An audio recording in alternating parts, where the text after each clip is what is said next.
The first time Inspector Moreau heard the man's voice, it wasn't in an interrogation room, nor drifting across the tiled corridors of the Quai des Orfèvres. It came to him in the half-light of an autumn dawn, when the Seine was nothing more than a pale ribbon of breath, and Paris itself seemed to murmur in its sleep. A station porter from the Gare de Lyon had delivered the telegram with hesitant fingers, as if afraid that even touching it might wake something dangerous. The paper smelled faintly of engine smoke and old leather, and the message was short enough to feel unfinished. He speaks again. Same words. Same hour. Come at once. No signature. No return address. Only those 7 words, like a whisper snatched from a dreamer's lips. Moreau had read it twice, felt the weight of an unseen presence pressing close behind the ink. There was something uncanny in the notion of a man whose confessions arrived only through dreams. Confessions he never remembered in the morning, confessions that others claimed had foretold crimes no one had yet discovered. In the tremor of the city's waking breath, Moreau felt the thin veil between the visible and the suggested tremble for the first time. If mysteries like these, half-shadowed, quietly unsettling, threaded with that peculiar tension found only in Simenon's Paris, speak to you as they speak to me, you may wish to linger with us a little longer.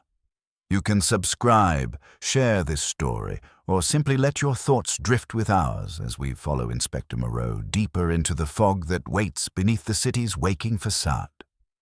The morning the telegram arrived, Inspector Moreau had been standing at the tall window of his office, watching the Seine move like a strip of tarnished metal beneath the pale autumn sky. The Quai des Orfèvres still held the faint chill of night, the corridors smelling of damp wool, tobacco smoke, and the slow awakening of the building's machinery of justice. It was the hour when Paris stirred reluctantly from its dreams, and Moreau often lingered in these few quiet minutes before the day presented its demands. He liked observing the river as it exhaled mist along the embankments, liked imagining that somewhere inside that thin veil, the city kept its oldest secrets. When the knock came at the door, hesitant but insistent, he turned with a frown growing across his face, sensing intuitively that the rhythm of the day had just altered. A young station porter stood in the doorway, his cap clutched between hands that looked too large for his bony wrists. The boy's eyes darted nervously around the office, as if afraid that some unseen authority might accuse him of trespassing. Moreau gestured calmly, inviting him in, and recognized the pale blue telegram envelope even before a word was spoken. The porter stepped forward, swallowing hard, and laid the envelope on Moreau's desk as though it carried something fragile, possibly volatile. Moreau noticed the faint trace of engine smoke clinging to the porter's coat, the scent of rail station mornings when men and women departed with suitcases heavy enough to change their lives. "It came for you at the Gare de Lyon," the boy muttered. "I was told to bring it immediately." Moreau nodded, dismissing him gently. When the door closed, he stood still for a long breath, staring at the envelope. There was no sender's name, no familiar handwriting, only the clean mechanical type of a telegram clerk. Something about its weight, as he picked it up, felt oddly disproportionate to its size. He slit it open and unfolded the narrow strip of paper. He speaks again. Same words. Same hour. Come at once. 7 words, each more unsettling for its cryptic brevity. There was no signature, no apartment number, no area of the city indicated, only the destination through which the message had passed, the Gare de Lyon telegraph office. That was enough to stir a faint stirring of discomfort, for the station had its own ghosts, whispers of vanished passengers, suitcases found abandoned on cold benches, letters dropped between tracks and never claimed. Moreau read the message once more, then folded it neatly into his pocket. He buttoned his coat, took his hat, and left the office without bothering to inform Janvier or Lucas. Some instinct told him that this summons did not permit the usual procedure. Paris had begun its shift from night to day in an uneven, reluctant way. The lamps still glowed along the embankment, casting oily halos on the pavement, but shopkeepers were already lifting shutters with groaning metal sounds. A bakery door on the corner released the warm, sweet smell of rising dough, and a milk cart rattled past, its driver hunched like a man shrinking from the cold. Moreau walked briskly, not because he feared being late, but because the telegram had created a strange impatience inside him, as though the message had carried its own urgency across the wires. He boarded the first tram heading toward the east, and as it jolted along the boulevards, he felt the city pass by in blurs of grey stone, scattered leaves, and windows waking to lamplight. The Gare de Lyon, when he reached it, was already throbbing with its peculiar mixture of haste and stillness. Porters called out to one another over the clatter of rolling trunks. Steam hissed in ghostly exhalations from locomotive engines, and early travelers moved like silhouettes through the haze of tobacco and iron. The telegraph office was a cramped space with high counters and dust hovering like gold flecks in the lamplight. When Moreau gave his name, the clerk pointed him toward the porter's lodging house around the corner, explaining that the boy who had sent the message had done so at the request of his landlady. She had insisted the inspector be notified, though she had refused to sign her name. The lodging house stood on a narrow street squeezed between a repair shop and a cafe that smelled of burnt coffee, grounds from the previous night. Its facade was the color of wet cardboard, and a single yellow kerosene lamp flickered in the front hall, casting long, wavering shadows. When Moreau knocked, an elderly woman with a severe knot of white hair peered through a crack in the door. Her eyes, sharp and suspicious, softened when he showed his identification. She let him inside and guided him toward a staircase that creaked underfoot like a nervous confession. "It's the man upstairs," she whispered. "Room 7. He's not awake now. He never remembers a thing. But last night, oh, it was worse than before. The same words, exactly the same, at the same hour. You must see for yourself, Inspector." Moreau climbed the stairs slowly. The house was silent except for the faint hum of distant trains and the rasp of his own breath. The door to room 7 stood slightly ajar, a thin line of dim light escaping from within. When he stepped inside, his first impression was of narrowness. Narrow bed, narrow window, narrow strip of rug covering a floor worn smooth by years of footfalls. On the bed lay a man in his early 30s, thin as a drawn line, with sunken cheeks and hair darkened by sweat. His name, the landlady whispered, was Émile Lachaume. He had arrived 6 months ago, quiet as a shadow, paying his rent faithfully but avoiding conversation with anyone except the porter. Moreau approached the bed, leaning closer to observe the man's face. Lachaume's eyelids trembled slightly, as though his dreams were full of movement. His hands twitched at irregular intervals. His breath came in shallow, uneven pulls. There was nothing remarkable about him at first glance, just another tired Parisian, worn down by work, hunger, or memory. Yet the room felt charged with something that pressed softly against Moreau's awareness. A tension, almost electrical, lay suspended in the air. The landlady beckoned Moreau toward a small writing desk pushed against the far wall. On it lay scattered pages filled with crooked handwriting, some lines blotted, others scratched out. They appeared to be fragments of notes Lachaume had tried to write upon waking, phrases he recorded not because he understood them but because he feared forgetting them. Moreau lifted one page carefully. It contained half a sentence describing a bridge, a disembodied cry, and the date of a night 3 weeks earlier. Another page held a name, written 3 times as though he had tried to anchor it, but failed. Lucienne. Moreau felt a coldness bloom behind his ribs. That name had crossed his desk recently, connected to the unsolved disappearance of a young seamstress from the left bank. But there were thousands of Luciennes in Paris, and he forced himself not to leap toward conclusions. A sudden, rustling breath made him turn sharply. Lachaume's face had tightened, his mouth moved without sound. A faint murmur slipped out, so soft Moreau had to bend closer to hear. At first, it seemed like incoherent muttering, but then the syllables sharpened, forming words shaped by fear and urgency. He repeated the same phrase 3 times, each repetition carrying more weight, as though the dream demanded precision. "She is there, under the bridge," she calls. The landlady pressed her knuckles to her lips, trembling. Moreau felt the hair on his arms lift. He watched Lachaume's face contort with a silent anguish, then relax suddenly, as though the dream had receded. The man fell still again, leaving only the soft ticking of a clock on the wall. "Does he always speak of the same woman?" Moreau asked quietly. "I think so," she whispered. The words change a little. But the hour, always the same. Just past 3 in the morning, and he never knows what he said when he wakes. Moreau stood straight, unsure whether he felt pity or unease. There was something profoundly unsettling about being the keeper of truths one did not know one carried. He studied the sleeping man a moment longer, then walked to the window. Outside, the sky was beginning to brighten, its early light dim and colorless.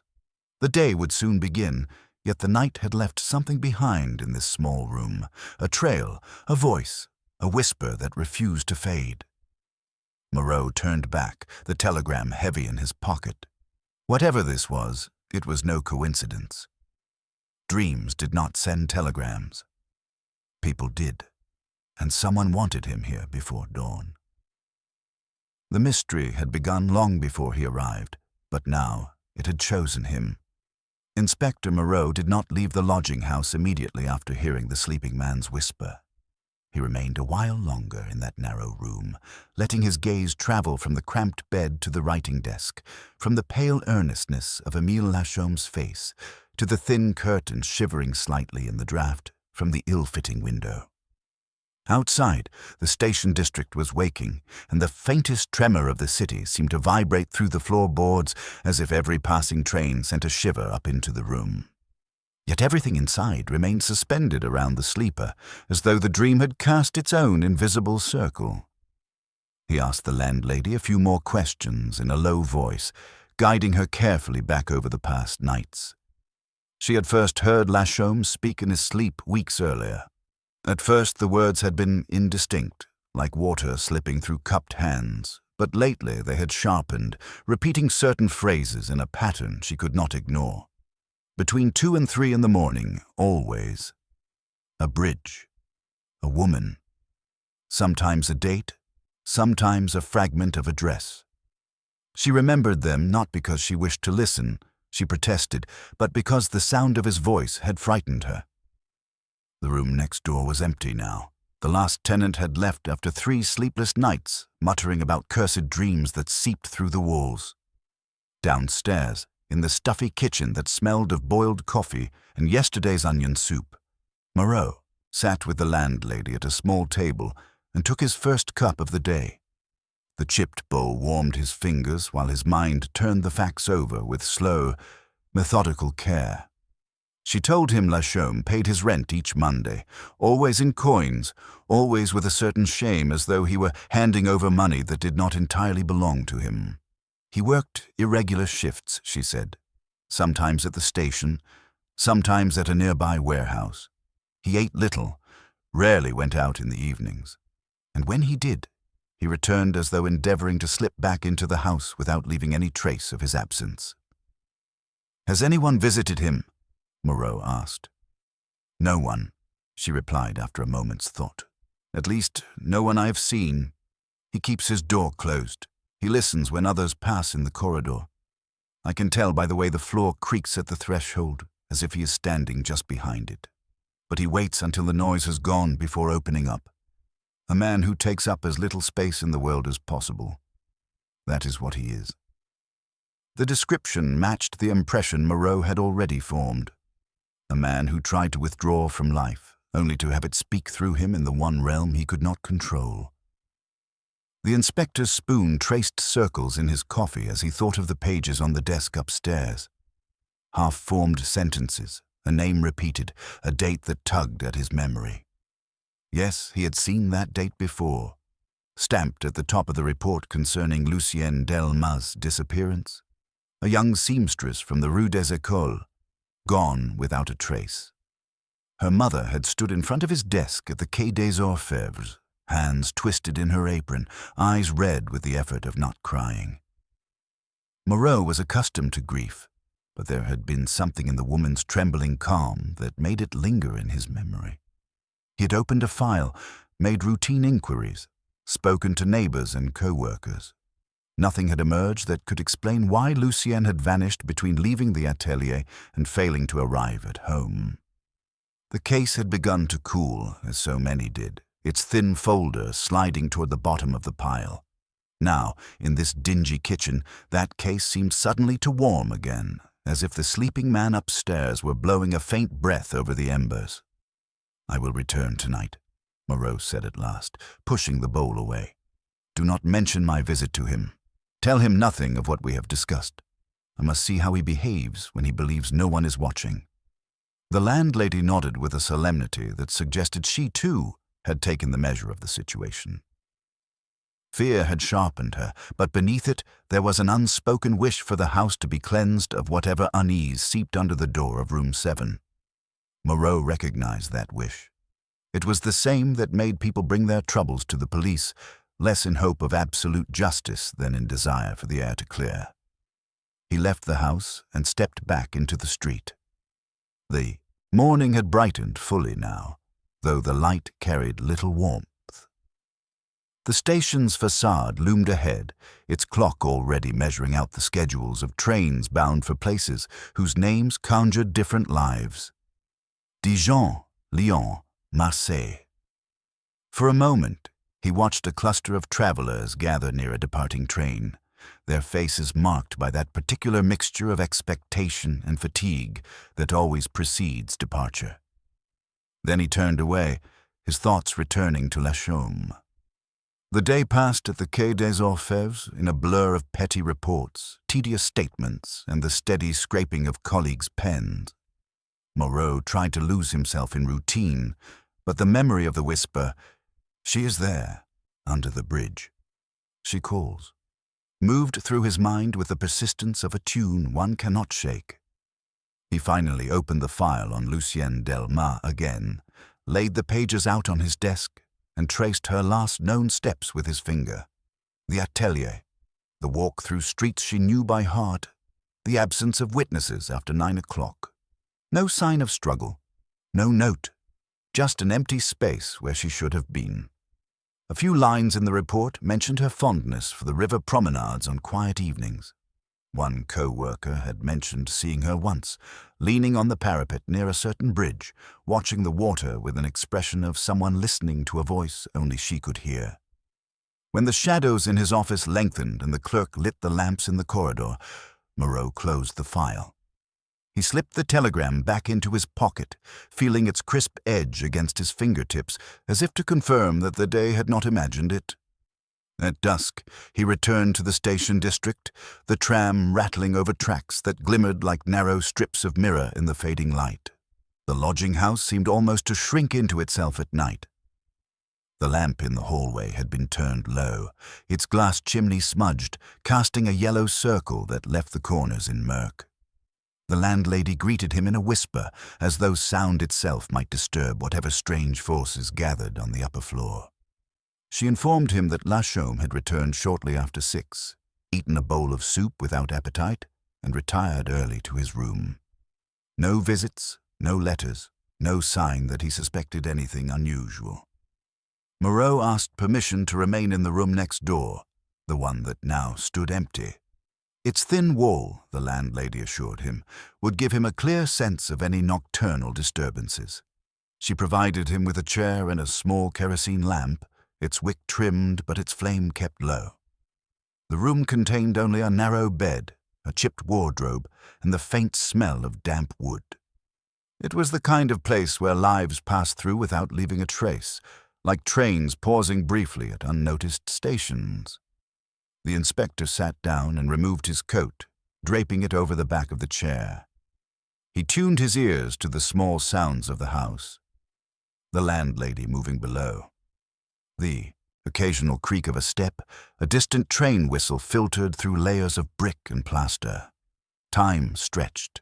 He lit a cigarette, watching the smoke curl toward the ceiling, and thought of the city outside, the illuminated station clock, the cafes where men leaned over zinc counters with their elbows spread, the slow drift of the Seine beneath bridges that bore names and stories and, sometimes, secrets. Around midnight, the house settled into a deeper silence. The landlady's footsteps ceased. Somewhere in the distance, a dog barked once, twice, then stopped. The station's noises receded into a muted pulse. Through the thin wall, Moreau could hear the faint rhythm of Lachaume's breathing. It rose and fell in a steady pattern, like someone walking slowly along a familiar path. The inspector waited. He did not look at his watch. He preferred to feel the time rather than measure it. The lamp on the floor beside him threw a circle of yellow light across the boards, beyond which the room dissolved into shadow. He imagined the room next door, lit by a similar lamp, the same yellow halo under which Lachaume had written his fragmented notes. He pictured the man stretched on the bed, eyes closed, his mind slipping away from the narrow confines of the lodging house into some landscape where bridges and dark waters awaited. It happened gradually.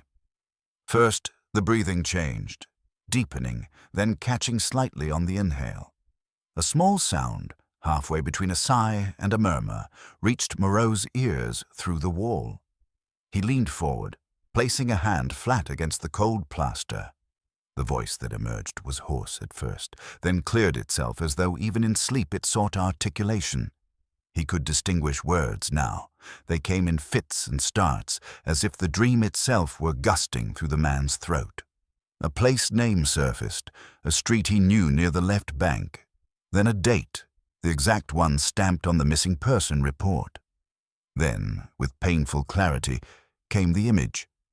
A bridge, described in simple, precise words. The curve of its arches, the particular way the lamps along its parapet cast their light on the water below. Lachaume named the hour, the way the fog had pressed close, the sound of footsteps that did not belong to him. He spoke of a figure leaning against the stone, a woman whose shoulders were hunched as though the night had turned heavy. He described the way she turned when someone approached, the shape of her hands gripping the parapet, the faint plea in her eyes. Moreau listened, muscles drawn taut. His mind, trained to sift through testimony, recognized that these were not the vague impressions of a dreamer, but the details of someone who had observed carefully. A lamp-post out of order on the far side of the bridge. A barge passing beneath at the precise moment a voice was raised. A cry cut short not by silence, but by another sound. A splash, sudden and dense, as though something heavy had been dropped into the river. "She is there," the sleeping man whispered again, but this time the sentence grew. "She is there under the black water. She calls to me. I do not go. I do not look. I walk away. I walk away." Moreau's fingers pressed harder against the wall. A dampness had broken out along his spine. The repetition of the last words, heavy with guilt, carried a human weight that no nightmare could invent. Lachaume's voice faltered, then rose again in a low, broken litany of excuses. He had been tired. He had been afraid. He had thought it was a quarrel between strangers. He told his invisible listener, perhaps himself, perhaps no one, that the river swallowed more than any man could answer for, that Paris itself had taught him to look away. The confession, if it could be called that, was not of murder, but of omission. A man had seen and done nothing. A man had watched the line between life and death tremble and had chosen not to cross it. In that choice, entire destinies had tilted. Gradually, the words slowed. The sentences shortened, dissolved into isolated syllables. Lachaume's breathing eased back into its earlier rhythm, and the room next door fell silent again, as though whatever force had spoken through him had retreated. Moreau remained seated, his hands still on the wall for several minutes. The lamp's flame flickered once, twice, then steadied. He could hear his own heartbeat, loud in the narrow space. There was no triumph in what he felt, no satisfaction at having extracted an unguarded declaration, only a deepening sense of complication. If the man told the truth in his sleep, he had been present at the moment of Lucien Delmas' disappearance, or at least at a moment that fit uncannily with the unsolved night by the river. Yet if he had walked away, never raising an alarm, then his guilt was moral rather than legal. The law, Moreau knew, was poor at punishing such silences. He extinguished the lamp and sat briefly in the darkness, letting his eyes adjust to the faint threads of light that seeped around the window frame. Somewhere outside, a train's distant rumble rolled through the night, like thunder lingering at the edges of the city. The inspector knew he could not ignore what he had heard. Whether dream or memory, it tied Lachaume to a place, an hour, an act of cowardice that might conceal something worse. Eventually he stood, his legs stiff, and opened the door into the corridor. The house lay wrapped in quiet. He stepped softly to the door of room 7 and listened. Inside, Lachaume slept as any innocently exhausted man might sleep, unaware that his nights had begun to betray him. Moreau turned away, descending the stairs with careful steps. By the time he reached the street, dawn was again thinking of approaching, its promise of pallid light waiting behind the eastern rooftops. The inspector walked toward the river, drawn by a need to see the water for himself, to imagine the scene that had played out in silence while the city dreamed. He stopped finally on a bridge not far from the station, leaned on the stone parapet, and watched the current slide past, dark and indifferent. "She is there," the man had whispered. "She calls to me. I walk away." The words clung to the mist like breath that refused to disperse. Inspector Moreau returned to the Quai des Orfèvres in the cool morning hours, with the river's dampness still clinging to his coat, but his thoughts remained anchored at the Gare de Lyon, at that silent room where a sleeping man had spoken of a bridge, a cry, and water swallowing a life. He tried to lose himself in routine, but every scrap of paperwork blurred beneath the memory of Lachaume's whispered guilt. The case file on Lucien Delmas lay open before him, its pages familiar, its emptiness now accusing. He traced again the short list of her last known movements, noting the gaps that had mocked him for weeks. The city outside the window had begun to stir with the usual noises of a weekday morning, but inside the office everything felt muffled, suspended between the clarity of evidence and the murky world of a dreamer's confession. Moreau rubbed his eyes, locked the file, and made a quiet decision. There was no progress to be found in ink and paper. The answers waited somewhere near the tracks, among the echoes of departures and the anxious rhythm of trains breathing steam into the cold air. By late afternoon he was back in the station district. The Gare de Lyon always struck him as a place where time behaved differently, trains arriving and departing with clockwork precision, while human lives dissolved into long, uncertain pauses. The vast iron canopy stretched overhead like a rib cage, amplifying every sound, the screech of metal wheels, the shouts of porters, the hissing exhale of engines. Beneath it all moved crowds of travelers who rarely looked at one another, each person wrapped in private worries and destinations. Moreau wove through them with the practiced ease of a man accustomed to reading faces without being noticed. He observed the hurried steps of businessmen, the weary posture of families beginning long journeys, the anxious glances of young women traveling alone. It was, he thought, an ideal place for someone to vanish. Too many people, too much movement, too much noise drowning out the small cries of those who slipped between the cracks. He began with the porter who had delivered the telegram. The boy stood outside the freight entrance, leaning on a stack of wooden crates, his cap pushed back on his head. When he saw the inspector approaching, he straightened immediately, nerves fluttering across his expression. Moreau asked him about the night he had last heard Lachaume speak.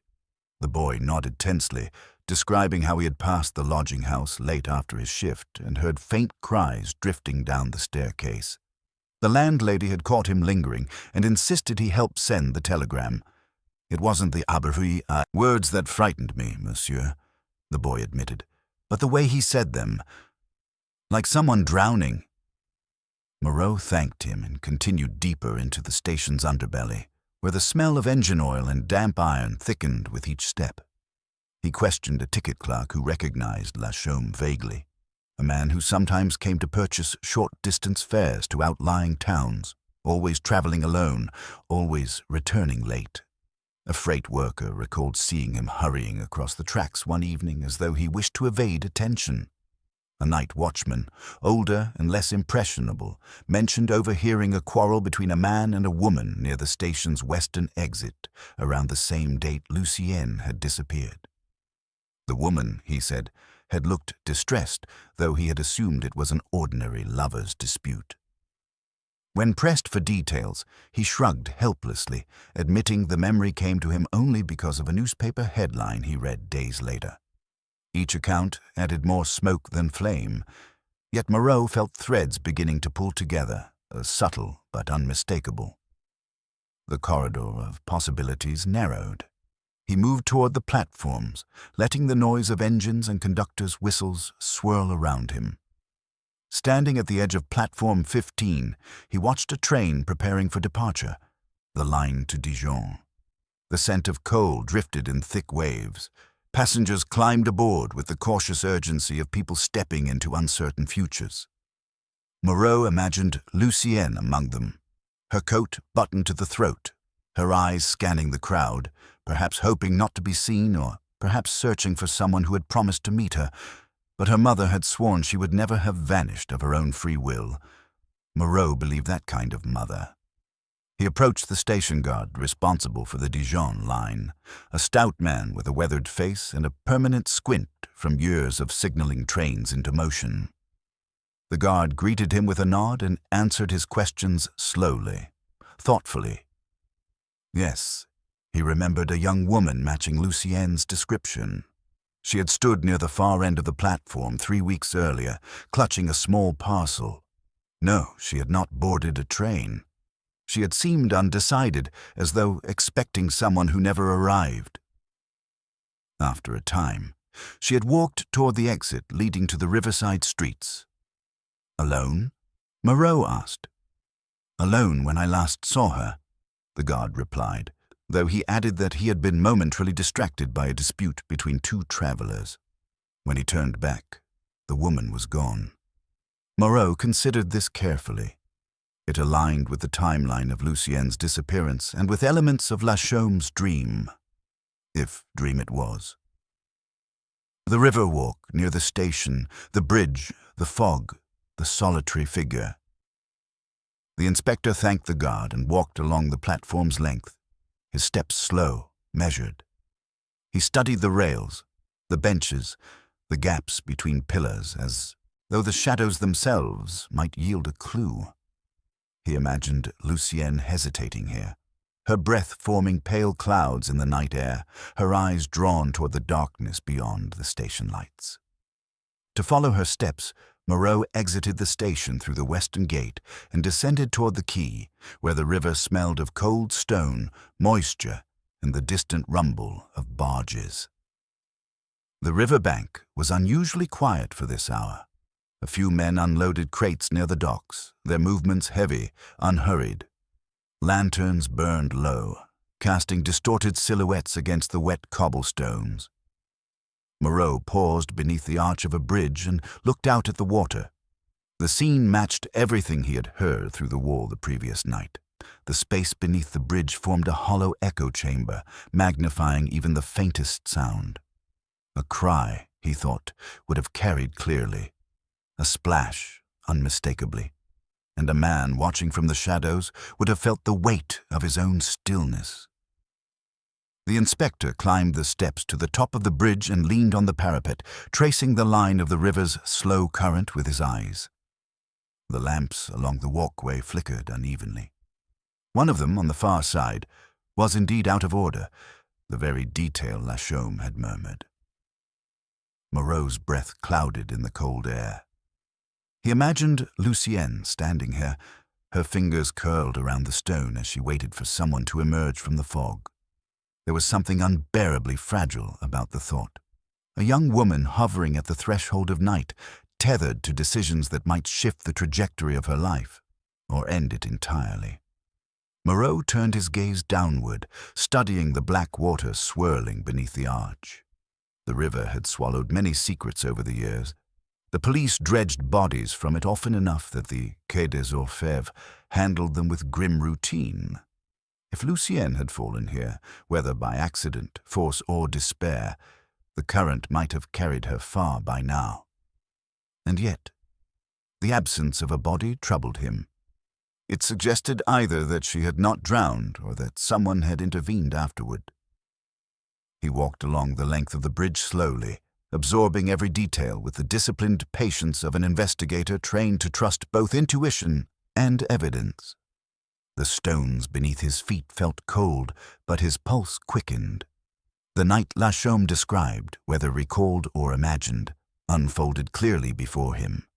The hush of the river, the distant whistle of a train departing, a woman's plea, swallowed by fog, and the figure of a man, perhaps Lachaume, perhaps not, standing very still, his breath held, his silence chosen. Moreau descended the opposite side of the bridge, moving into a narrow street where the lamps cast dull pools of yellow light. He followed it until he emerged again near the station's rear entrance.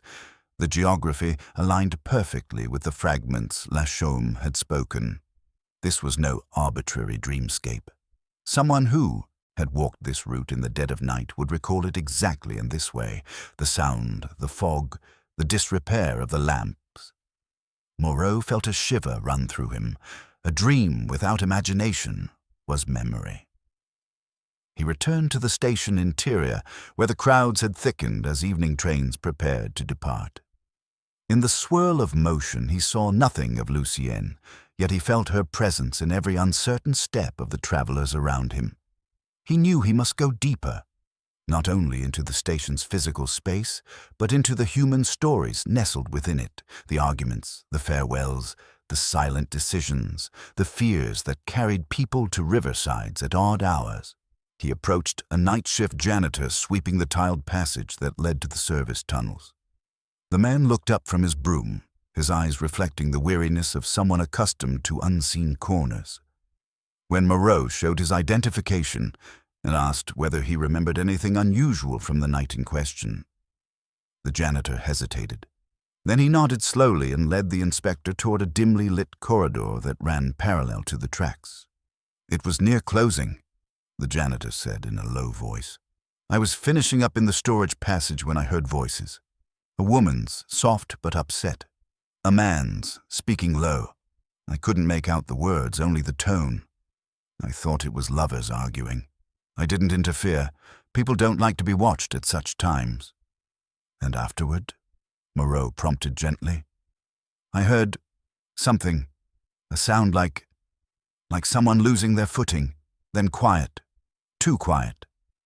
The janitor's eyes shifted, regret lurking behind the hesitance. Moreau thanked him and stood alone for several moments in that narrow corridor, its damp stone walls closing around him. The shadows seemed to breathe faintly. A woman losing her footing. A splash. A cry swallowed before it could echo. Everything pointed toward a moment of danger beneath the bridge. Yet the lingering absence of a body kept the truth suspended. Moreau returned to the platform, letting the noise wash over him as he considered each detail. Lachaume's dreamlike testimony, the guard's memory of a woman waiting alone, the janitor's recollection of voices and a sudden slip. He felt close, achingly close, to understanding what had occurred, yet something remained out of reach. A missing piece, a hand not yet seen, a motive not yet spoken. He walked slowly toward the station exit, his mind stitching together the fragments. The river had witnessed something. The sleeper had remembered something. And Moreau, somewhere between fact and intuition, was beginning to see the outline of a truth hiding at the edge of Paris's restless currents. He stopped beneath the station clock, watching its second hand sweep forward with pitiless regularity. The city outside had darkened. Lamps flickered along the boulevards, and fog began to creep once more from the water. Shadows moved at the Gare de Lyon, shadows of travelers, shadows of the past, shadows of one man's silence. Moreau knew he had to follow them all. Inspector Moreau crossed the Seine shortly after dusk, leaving behind the bustle of the station district and moving toward the quieter lanes of the left bank, where the missing woman, Lucienne Delmas, had lived and worked. The river's breath followed him across the bridges in long, cold exhalations, carrying with it the metallic scent of wet stone and drifting fog. Lanterns flickered along the quays, their reflections trembling in the black water.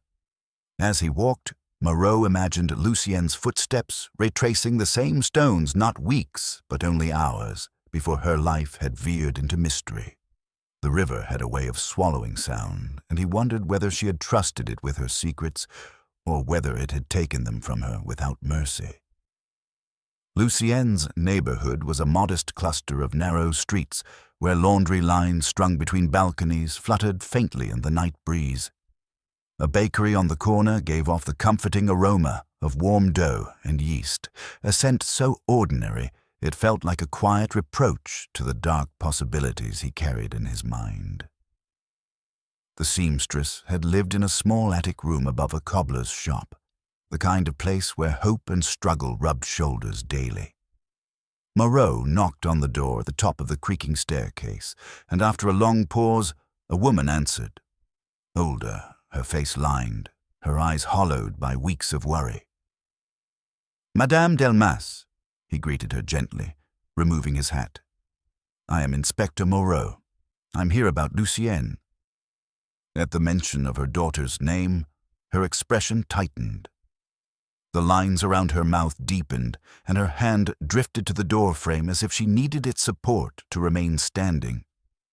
She stepped aside, allowing him to enter the cramped room, where a single kerosene lamp cast its warm but insufficient light over the tidy space.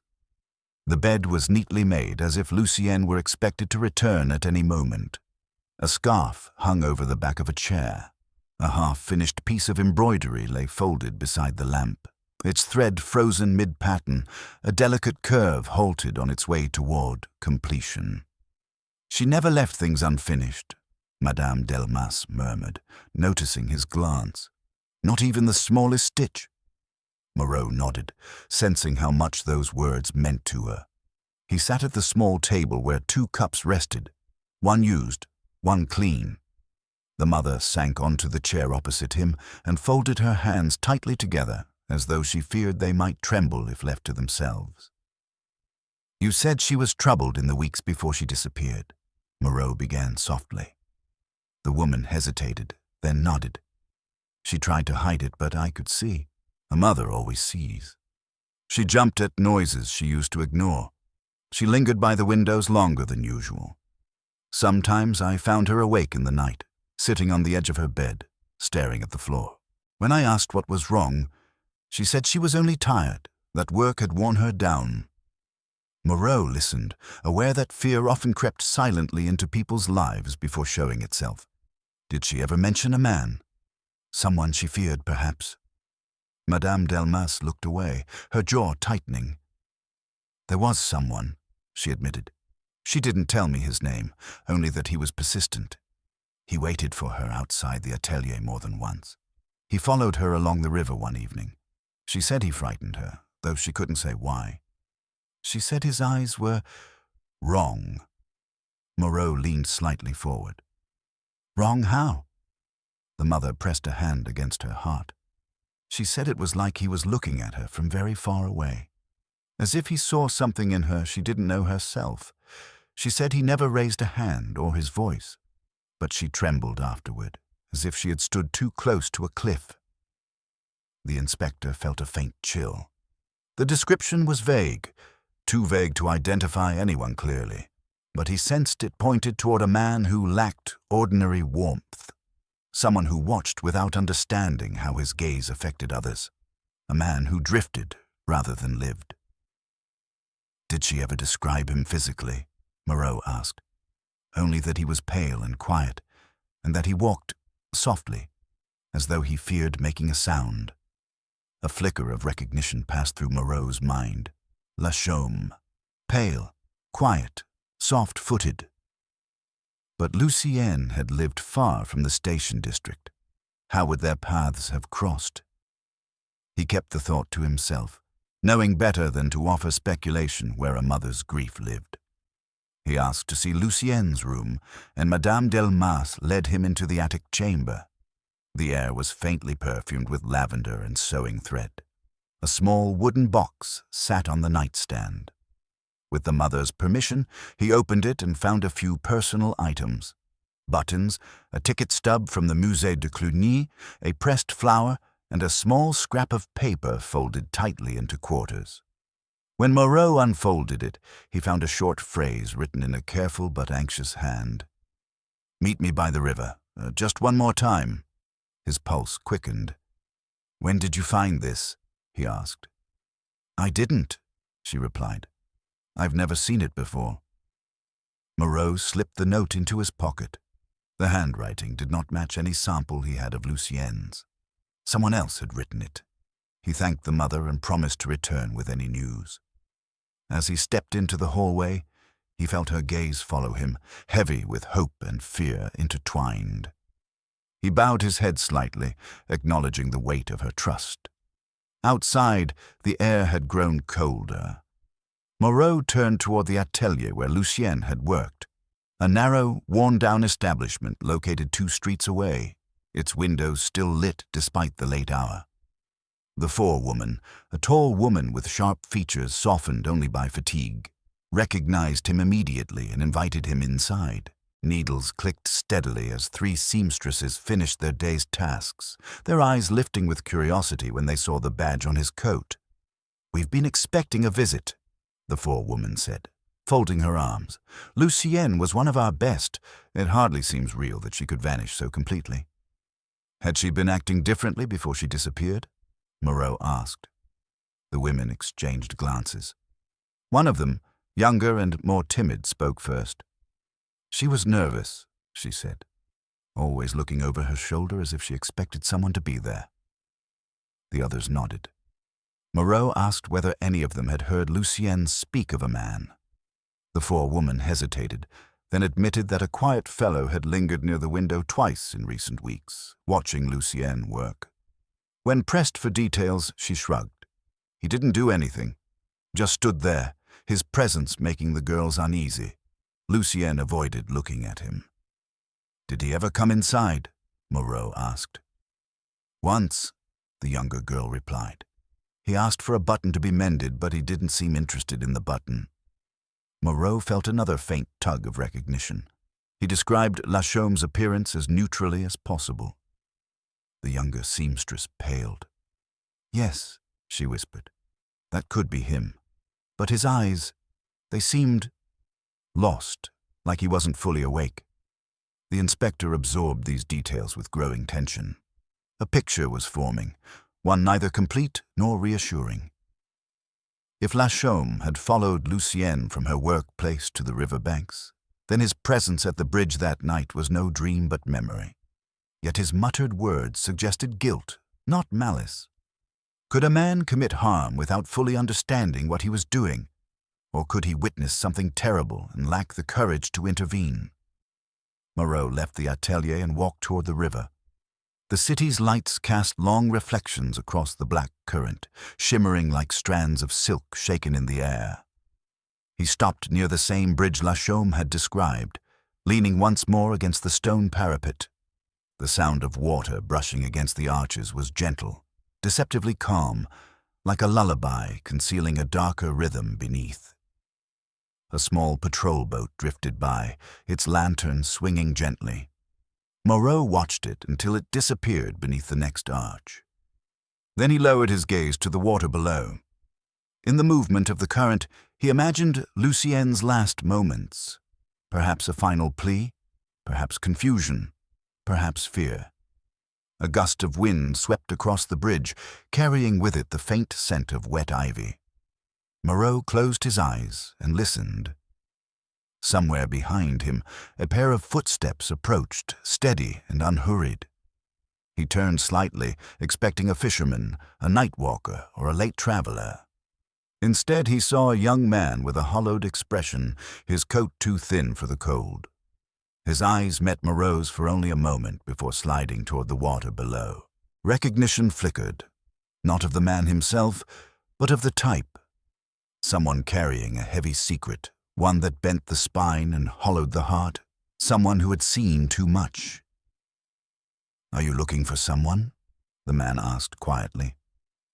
The question, simple as it was, carried an uncanny resonance. Moreau stepped closer, studying his face. Something about him, the way his gaze lingered on the water, the way his hands trembled slightly, made the inspector's nerves tighten. "Perhaps," Moreau replied. "And you? Are you remembering someone?" The man swallowed, his eyes clouding. "Some things follow you," he murmured, "even when you walk away." The inspector waited for him to say more, but he only bowed his head and hurried off into the fog. Moreau watched him until his silhouette vanished. Then he leaned once more on the stone parapet, the sound of the river rising to meet him. A truth hovered nearby, present, insistent, not yet ready to reveal itself.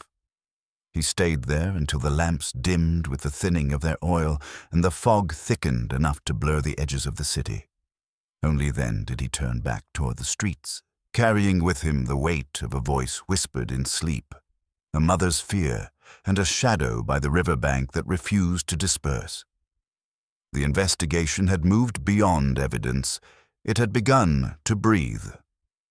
Inspector Moreau returned to the Gare de Lyon long after most of Paris had surrendered to sleep, at an hour when the station's grand facade appeared almost spectral beneath the flickering gas lamps. The bustle of the day had drained away, leaving behind long, polished platforms stretched out like the ribs of an enormous, slumbering creature. Shadows pooled in corners where porters had stacked crates earlier. Lanterns flickered weakly in the drafts that drifted through the service corridors. The station at night was not the same place as it was by day. It felt hollow, as though its vast spaces remembered things more clearly when fewer people were watching. Moreau stepped inside with the slow, deliberate tread of a man entering a church where unspoken confessions lingered in the air. Every sound seemed magnified. The scrape of his shoes against the tiles, the clang of a distant signal bell, the faint hum of the station clock marking time with impartial discipline. The inspector paused at platform 17 and let his eyes sweep the expanse of rails disappearing into the dark. He was not looking for movement. He was looking for absence, the kind of absence that murmured of something that had once been there, a presence, a moment, a violence swallowed quickly by silence. He headed toward the maintenance corridor where the janitor had mentioned hearing voices the night Lucienne disappeared. The corridor ran parallel to the tracks, narrow and dimly lit by a single lamp hanging from a metal bracket. The walls were damp, stained with 100 evenings of leaking pipes and drifting steam. Moreau ran his fingers lightly across the rough stone as he walked.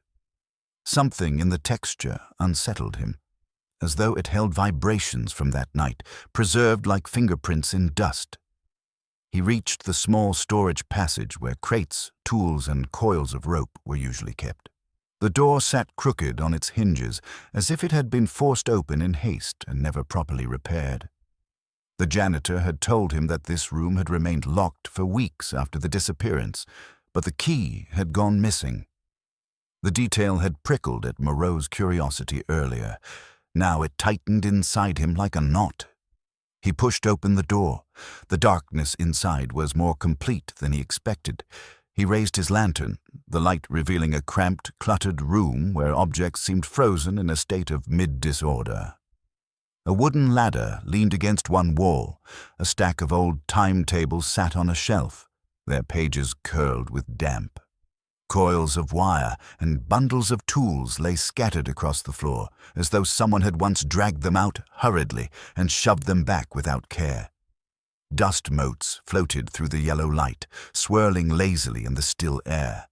Moreau stepped inside and let the door fall almost closed behind him. This was the kind of room where mistakes could happen unseen, where a struggle could leave no trace once the dust settled, where someone could hide for minutes or hours before slipping back into the station unnoticed. He moved slowly, scanning each object, studying the unnatural placements of things. A thick rope coiled near the door bore fresh fraying, as though recently tugged with force. A metal hook hung on the wall with its tip bent. A lantern on the shelf had a smear of dried mud on its glass. Moreau crouched and examined the floor. The dust here was disturbed in uneven patches, small arcs of dragging motion, the faint imprint of a shoe half lost beneath scattered grit. Someone had been here recently. Perhaps on the night Lucien vanished. Perhaps later. He felt a tightening in his chest. Not fear, but the sensation of being watched by something invisible, a presence the room itself was holding, a memory pressed into its stones. He found, near the back wall, a discarded scrap of cloth. Lifting it carefully, he raised it to the lantern. It was a corner torn from a woman's handkerchief, embroidered with a faint initial. L. His breath slowed. He closed his fingers around the cloth and slipped it into his pocket. It was not proof, but it was a voice, quiet and trembling from the night he was trying to reconstruct. A faint creak echoed outside the door. Moreau extinguished his lantern at once. Darkness swallowed him whole. He held his breath, listening, the scrape of a shoe against the tiles. A faint cough, the soft rustle of clothing. Someone was moving in the corridor, but slowly, cautiously, as though they wished to remain unnoticed. Moreau remained perfectly still, waiting for the sound to fade. After a long moment, it did. Only the distant hum of a train settling in its sleep reached him. He relit the lantern and finished inspecting the storage room. But the sense of unease lingered, as if the walls themselves whispered, "You are not the only one searching." He returned to the corridor, locking the room behind him with a makeshift latch. The station felt colder now. The lamps burned lower. The silence pressed harder. Moreau followed the corridor toward the western exit, where the janitor had heard the slip, the cry, and then nothing. The route deepened his certainty. Lucien had walked this way. She had met someone. She had been frightened. He pictured her carrying her small parcel, her breath forming pale ghosts in the cold. A man, perhaps Lachaume, perhaps someone who resembled him, might have followed at a soft distance, his steps swallowed by the rumble of a passing train. A quiet figure, pale, soft-footed, the kind that vanished easily into a crowd. Moreau emerged at the riverbank. The late-night fog coiled upward from the water, thick enough to soften the stone edges of the bridge. Lanterns cast milky halos in the mist. He touched the parapet where Lucien might have placed her hands. The cold of the stone seeped into his palms. Something about its temperature felt accusatory. Too cold, too indifferent. What had happened here? Had she leaned too far? Had she been pushed? Or had someone taken advantage of her fear to pull her away before the river claimed her? Moreau imagined the splash. The silence afterward. The man walking away. The dreamer's voice confessing not guilt of action, but guilt of inaction. He left the parapet and turned back toward the station, knowing there was one more place he needed to examine before the night ended. The service tunnels beneath Platform 11. The tunnels were not meant for the public. They formed a dim, winding labyrinth where pipes clanked, steam hissed, and walls glistened with condensation. Moreau descended a narrow staircase lit only by the small lamp he carried. The air grew colder as he reached the bottom. The sound of dripping water echoed off the tunnel's curved ceiling, creating a rhythmic pulse that matched his footsteps. He walked slowly, shining his lantern along the walls. The tunnels smelled of damp earth, rusted metal, and the faint sweetness of coal. He imagined Lucien's fear magnifying in a place like this. He imagined a man whose mind drifted between waking and dreaming, following her down these steps. He imagined a shadow stepping out from a blind corner. Halfway down the tunnel, he found something that made him stop. An unmistakable footprint pressed into a patch of dried mud. It was too small for a man, too delicate for any of the workers who traversed the tunnels with their heavy boots. He knelt and studied it by lantern light. The shape matched the kind of shoe a seamstress might wear after a long day at the atelier. Lucien had been here. But why? Before he could pursue the thought, a faint sound reached him, the soft drag of a foot along stone. He straightened instantly, turning off his lantern. The darkness thickened around him. His pulse throbbed in his ears. Someone else was nearby, moving with deliberate quiet. Moreau pressed himself against the wall and listened. A breath. Not far. A shuffle. Then silence. The tunnels held their secrets tightly, but in that suspended moment, the inspector sensed something undeniable. He was not following a cold trail. Someone else was moving along it too. Someone who lived between the periphery of conscience and shadow. Someone who might be trying to erase or rewrite the past. After several tense breaths, the presence retreated, footsteps growing faint until they vanished entirely. Moreau waited before lighting his lantern again, cautious not to announce himself too quickly. The flame flickered to life, casting pale light on the curved ceiling. He walked back toward the station with renewed purpose, climbing the stairs until the great hall of the Gare de Lyon opened before him once more. The vast clock overhead marked the approach of dawn. Workers began to arrive for the first trains of the new day. The fog began to thin. Moreau stepped outside and inhaled deeply, the cold air waking every nerve in his body. Shadows had followed him all night. They lingered in every corridor, every echo, every disturbed patch of dust. And somewhere among those shadows moved a truth, half seen, half spoken, carried in the sleep murmur of a man who did not understand the weight of his own silence. The inspector looked once more toward the river, then toward the lamps burning weakly along the station wall. The case was no longer merely about a missing woman. It was about the echoes of guilt and the places where memory faltered and returned. Inspector Moreau boarded the early train out of Paris the following morning. The Dijon line that curved southward through villages whose names clung faintly to the edges of his memory. The compartment smelled of wool coats, damp newspapers, and the lingering heaviness of travelers too tired to speak.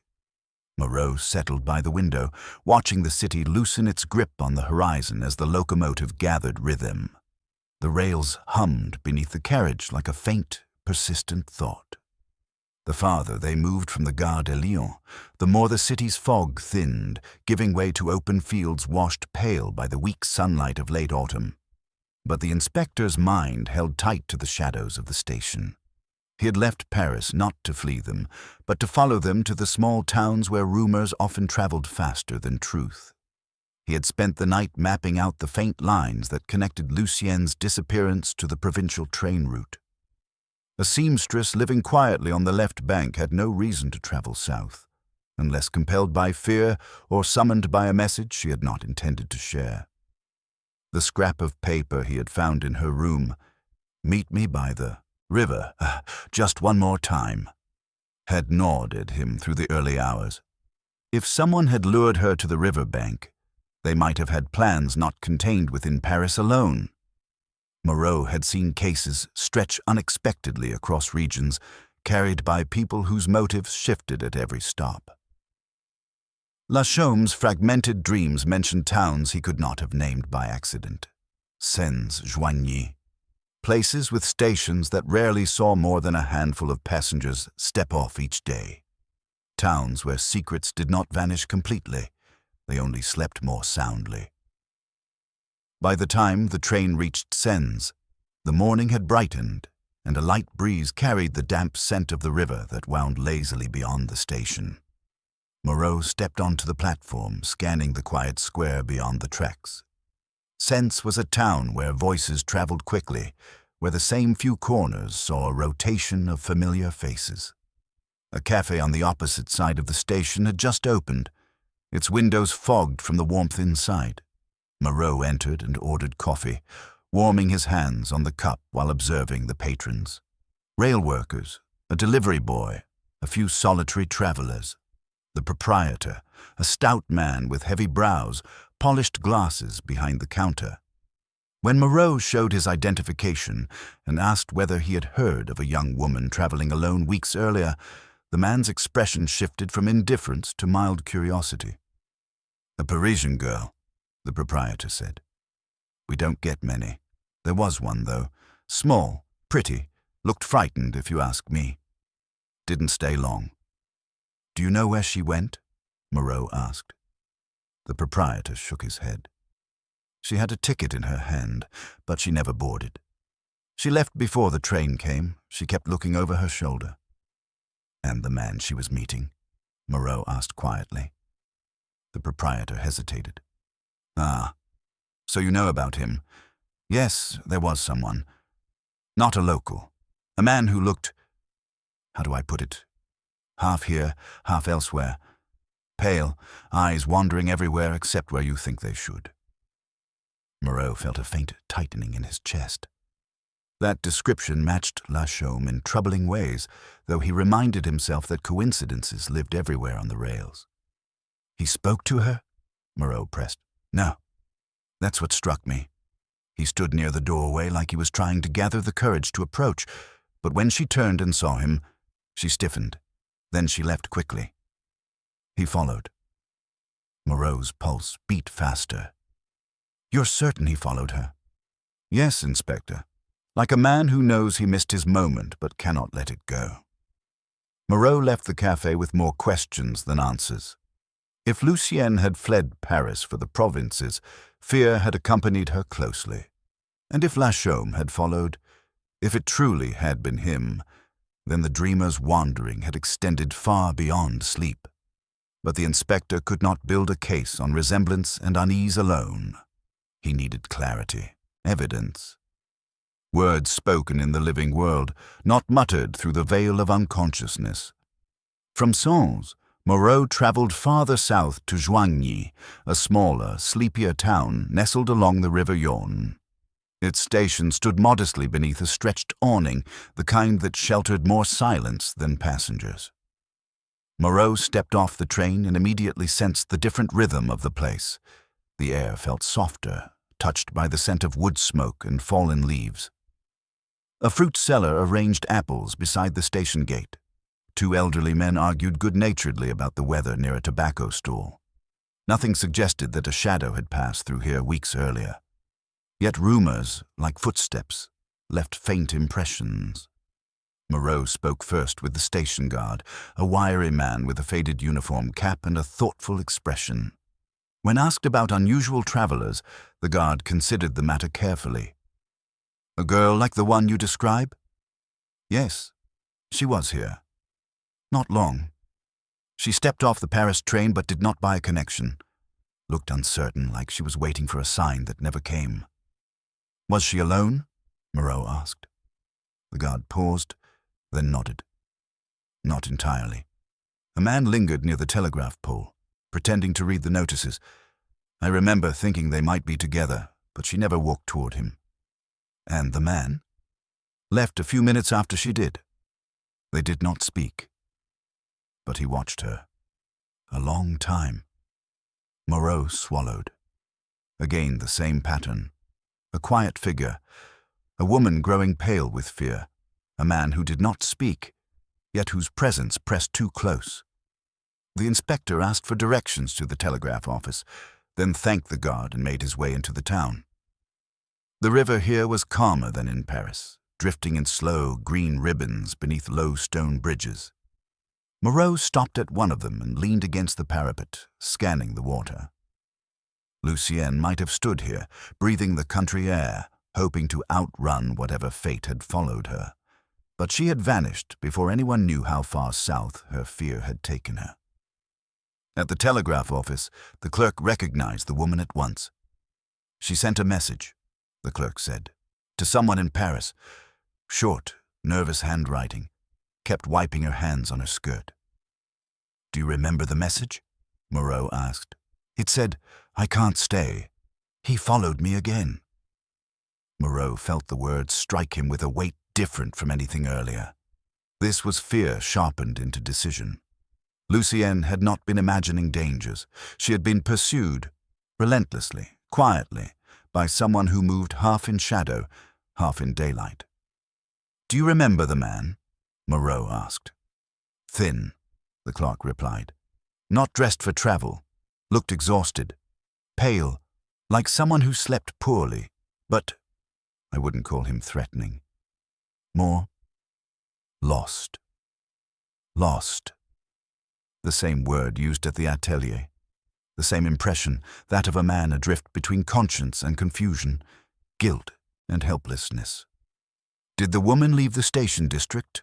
Moreau asked. Yes, toward the river. After that, I don't know. Moreau thanked the clerk and walked again along the river bank. The wind rustled the reeds. Ducks moved across the water with soft ripples. It was a serene place, the very opposite of violence. Yet beneath the calm was a current strong enough to pull a life under. He closed his eyes and imagined it. Lucienne standing here, shaking, not knowing where to go next. A man approaching from the station, quiet, haunted. His guilt growing with every step he took toward her. But then Moreau thought of something else. Something quieter, more unsettling. What if it had not been Lachaume? What if Lucienne had been running from one man, while another, equally lost but less dangerous, had simply crossed her path as he searched for something entirely different? Rumors blurred in such places, shadows merged, stories twisted around each other.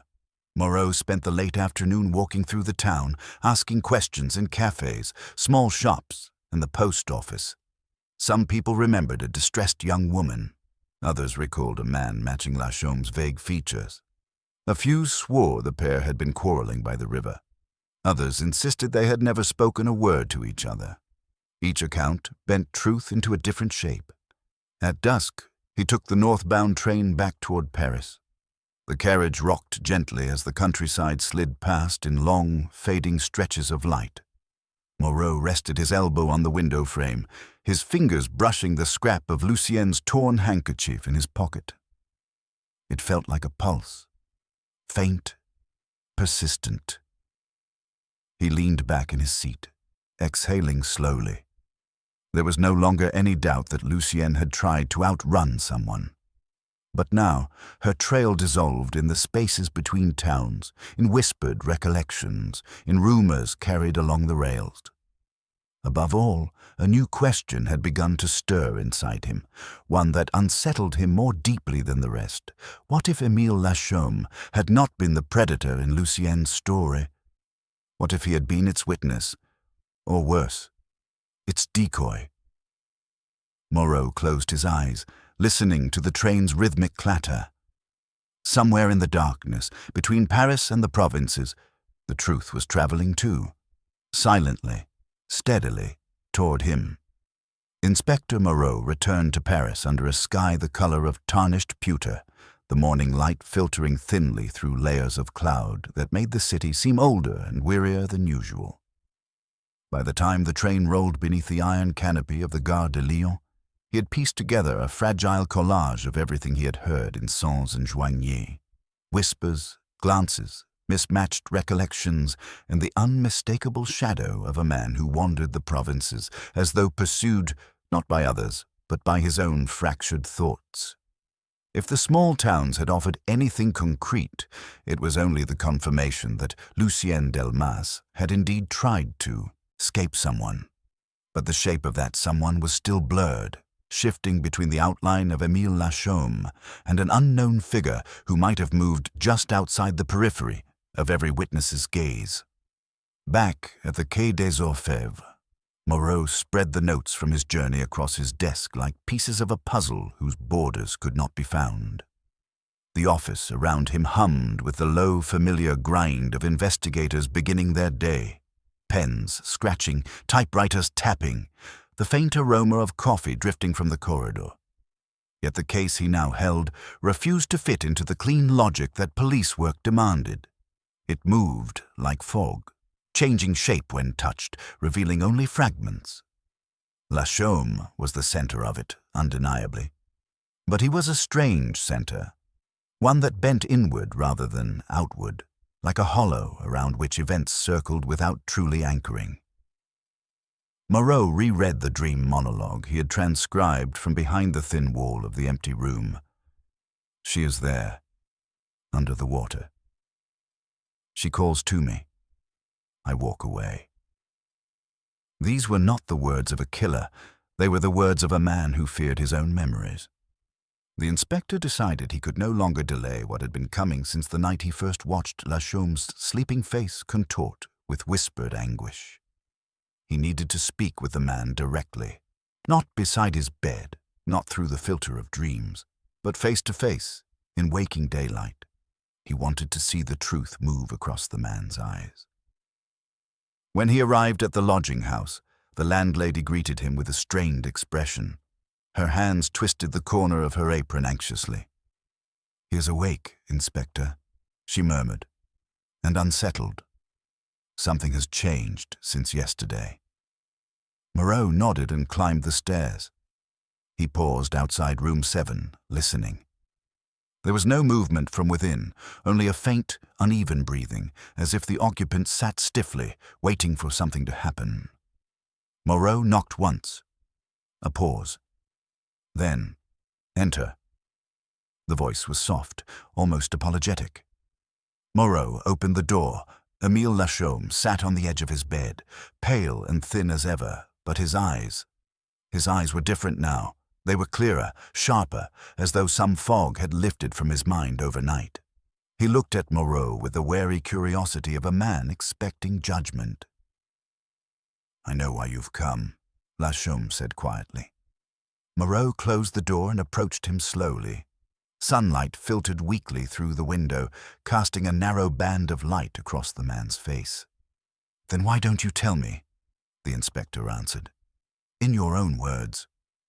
Lachaume's fingers tightened around the blanket. "Because I dream things that are not dreams." Moreau took a seat on the worn chair beside the writing desk. "Tell me about the night by the river." A tremor ran through Lachaume's shoulders.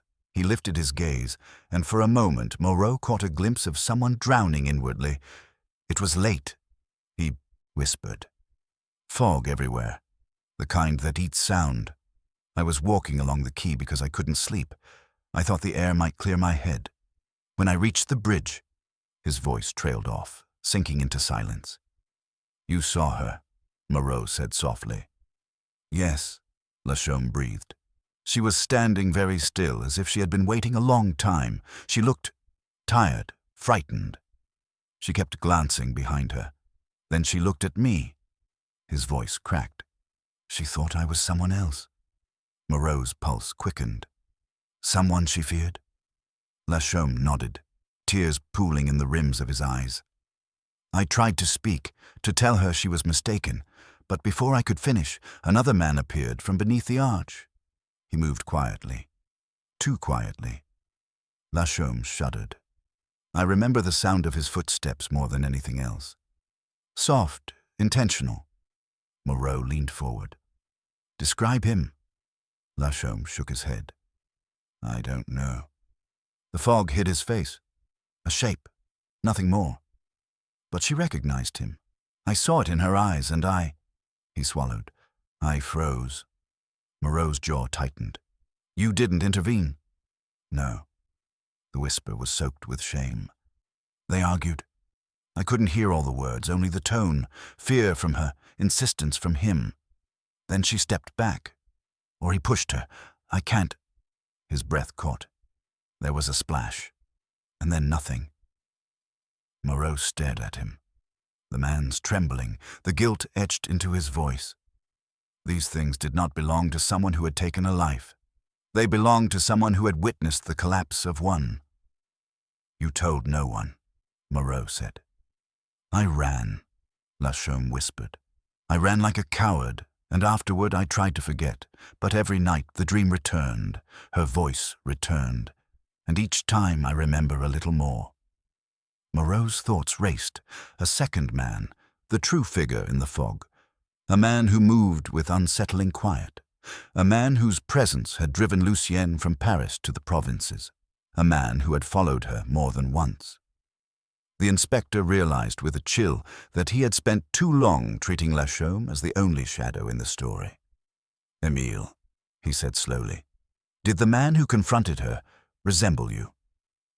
Lachaume blinked in confusion. Resemble me? No, why would he? But he froze mid-sentence, as though a memory had stabbed through him. His eyes widened. I followed her to the river, he whispered, horrified. In my dream, I follow her. But that wasn't me, that was him. She kept mistaking him for someone else, and I... The breath left his lungs as realization dawned. Moreau stood. The room suddenly felt smaller, the walls closing in around a truth struggling to break the surface. If she feared a quiet man, Moreau said, his voice low, a man who walked softly, then she may have feared someone who resembled you, someone with the same stillness, the same pallor, someone who moved in your orbit, but whom you do not even remember. Lachaume stared at him in terror. Inspector, are you saying the man I saw could have been someone who looked like me? Not only that, Moreau answered. He may be someone you know. Silence thickened. Then Lachaume spoke again, barely audible. There was a man at the warehouse, a new worker, quiet, pale. He watched me sometimes, too long, as if trying to decide something. I thought he was merely strange. But now... Moreau's heart thudded. A mirror shadow. A man who had walked behind Lachaume, copying his path, perhaps copying his presence. Someone nearby. Someone unnoticed. And his name? Moreau pressed. Lachaume shook his head helplessly. I don't know. They said he'd only been hired a week. Then he vanished after the night I saw her. Moreau exhaled sharply. A new figure, an unnamed man, a shape moving beneath a bridge, a presence that had followed Lucienne to towns south of Paris. It fit, horribly. It fit. The inspector stood and put on his coat. Emile, you're coming with me.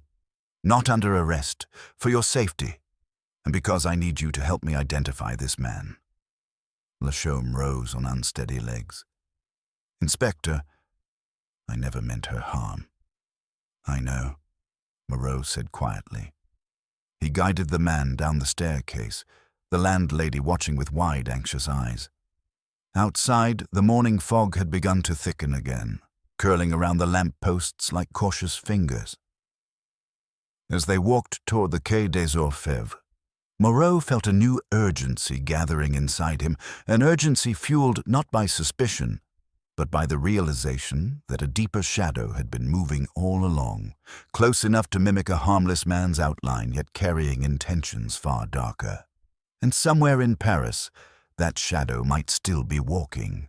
Inspector Moreau spent the rest of the morning moving Lachaume through the quiet back corridors of the Quai des Orfèvres, shielding him from curious eyes and the sort of careless remarks that could shatter a fragile witness. The building hummed with its usual tension. Clerks carrying stacks of documents, detectives muttering over cigarette smoke, the muffled click of typewriters recording the city's shifting miseries. But Lachaume heard none of it. He walked beside Moreau like a man drifting through a dream he could not wake from, his gaze unfocused, his shoulders folding inward as though he expected a blow from an unseen direction. Moreau guided him gently, never pushing too hard, knowing the man's thoughts were unraveling in uneasy spirals. Inside a small interview room, Moreau sat opposite him in the dim light of a single kerosene lamp. The flame cast wavering shapes across the walls, flickering like the shadow of the truth that hovered just beyond reach. The inspector chose his words with care. "Emile," he began, his voice steady, "I need you to think back to the warehouse. The man who watched you. Anything you can remember. His voice, his manner, how he carried himself. It may help us find him." Lachaume pressed trembling fingers against his temples. "I try," he whispered, "but when I reach for the memories, they slip away, like fog, like waking after a fever." "Describe what doesn't slip away." The man swallowed hard, then nodded.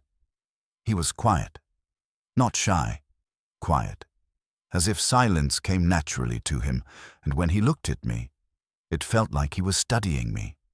Not my face, but something deeper, as if comparing me to something he carried in his mind. Lachaume's breath shook.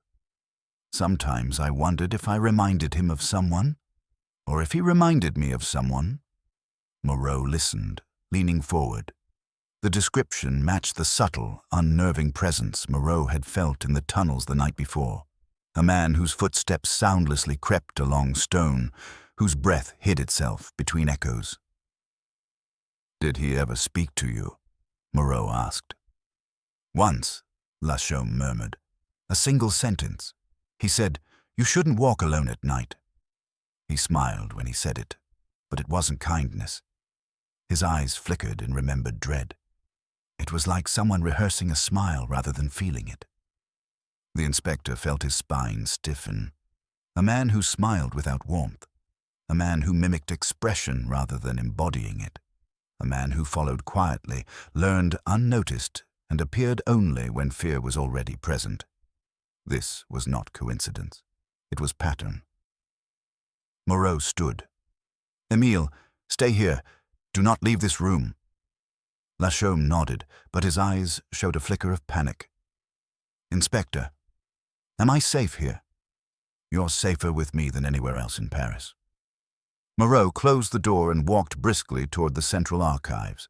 He requested personnel records for temporary workers from the freight warehouses near the Gare de Lyon. Names scrawled on hastily written ledgers were brought to him, men hired for short contracts, often without background checks, men who traveled from town to town with their lives carried in small, nameless bundles. Moreau scanned the list. One name was crossed out abruptly, with a note. Left without notice. Date, 3 days after disappearance. Jérôme Vanier. The name meant nothing to him, but the timing was a blade cleaving the fog. He requested the address listed at hiring, a small boarding room near the station, abandoned 2 weeks after the disappearance. Moreau's instincts tightened into focus. He gathered 2 plainclothes officers and returned to the streets that skirted the station district, moving quickly but without spectacle. The boarding house was a crumbling structure wedged between a closed butcher's shop and a shuttered café. Its facade carried the smell of old dampness and unwashed stairwells. A nervous caretaker led them up a narrow staircase to a room at the end of the corridor. Moreau entered first. The room was empty, but not cleanly so.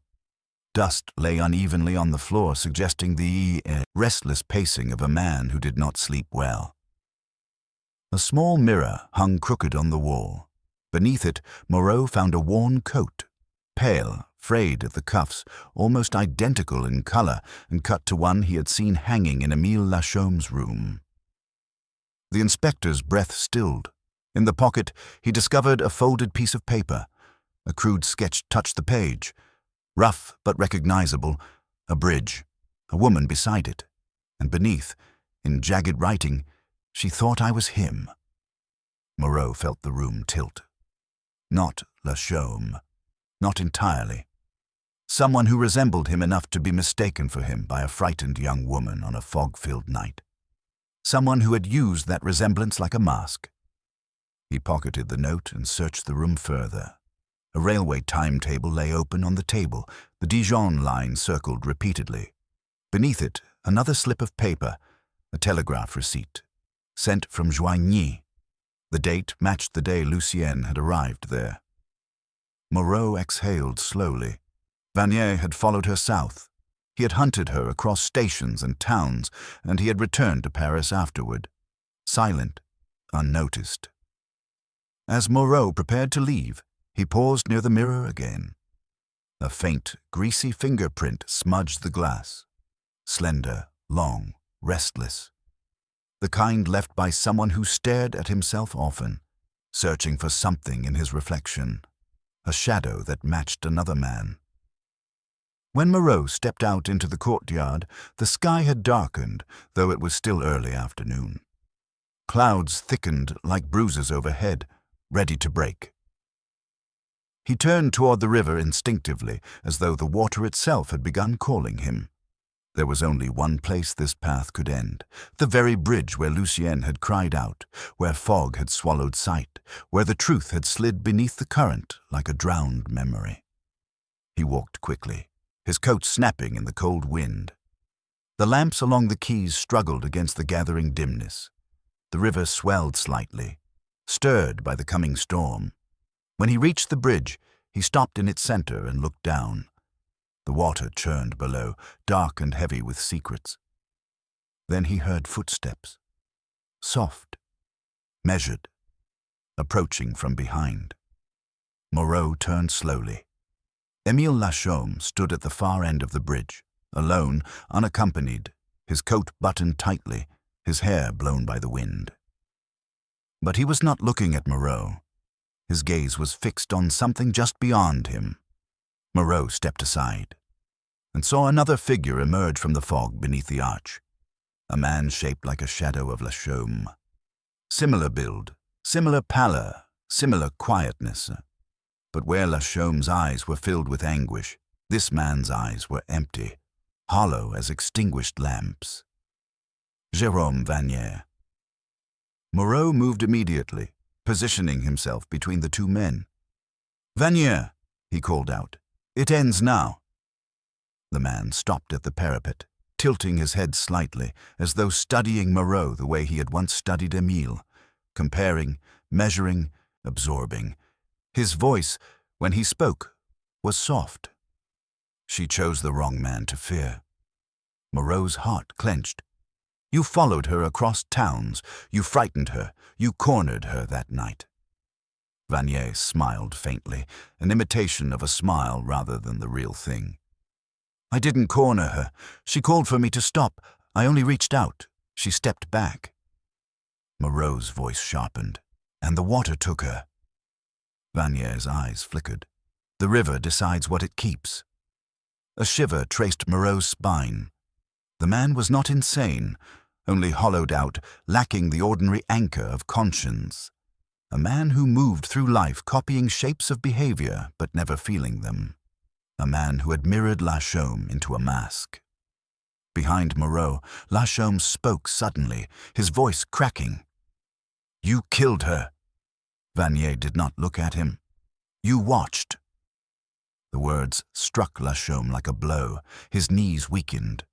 Moreau steadied him with one hand, but did not take his eyes off Vanier. Lightning cracked faintly in the distance. "Jérôme Vanier," Moreau said, his voice now an iron thread. "You're coming with me." The man stepped closer to the parapet. "I think not." Moreau tensed. Officers were still minutes away. He had come alone with Lachaume. Vanier's hands rested lightly on the stone, fingers tapping rhythmically, as though feeling the pulse of the river. "Do you hear her?" Vanier whispered. The wind rose. Moreau did not answer. Vanier lifted one leg as though preparing to vault the parapet, either to escape or to follow Lucien into the depths she had feared. "No!" Lachaume cried. Vanier paused. Just long enough for Moreau to move. He lunged, catching Vanier's coat, dragging him back from the parapet with a force born not of strength, but of duty sharpened by grief. Vanier struggled only for a moment, then went still, defeated not by physical restraint, but by the weight of inevitability. Moreau held him firmly as officers finally arrived, taking the man into custody. Vanier did not resist. He merely looked at Moreau and whispered. She stepped back on her own. The inspector did not respond. As Vanier was led away, Lachaume approached the parapet and stared down at the swirling water. "I dreamed her voice," he murmured. "But it was only my guilt speaking." Moreau placed her hand on his shoulder. She's beyond dreams now, but you helped bring truth to light. The wind eased. The river flowed on, indifferent as always. Yet something had shifted in the air, a weight lifted, a shadow dispelled. The truth had surfaced, not cleanly, not completely, but enough for the living to grasp. The bridge held its silence, and Moreau, standing between two men who had walked in the same shadow, understood that some mysteries were not solved. They were endured.